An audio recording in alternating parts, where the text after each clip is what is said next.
Hello दोस्तों, श्री शिवाय नमस्ते नमस्ते प्रणाम आप सभी लोगों को। मैं आशा पांडे आप लोगों के बीच फिर से फरमाइश गीत लेके आ गई हूँ। कस्मा पांडे का आईडी से बहुत दिन पहले कमेंट आया था जनेऊ का फरमाइश गीत।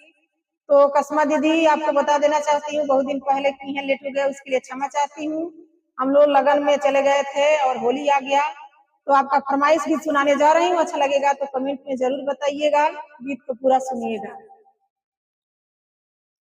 झाको झाको बरुआ के झोरिया में का मिलल बा, ताको ताको बरुआ के झोरिया में का मिलल बा। झाको झाको बरुआ के झोरिया में का मिलल बा, ताको ताको बरुआ के झोरिया में का मिलल बा। केहू सोना देले बा, केहू चांदी देले बा, केहू सोना देले बा, केहू चांदी देले बा। केहू भिक्षा में एग्रीमेंट पेपर देले बा, केहू भिक्षा में एग्रीमेंट पेपर देले बा।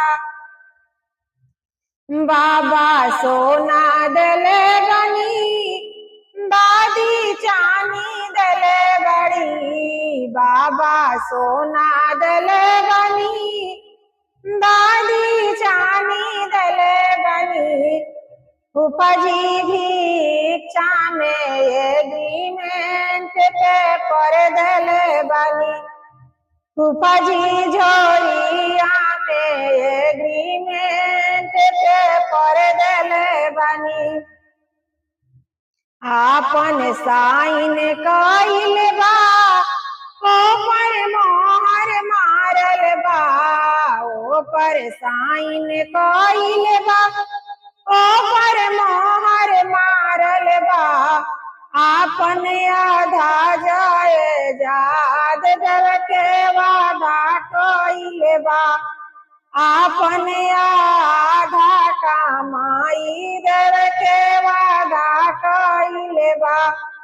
झाको झाको बरुआ के झोरिया में का मिलल बा, ताको ताको बरुआ के झोरिया में का मिलल बा।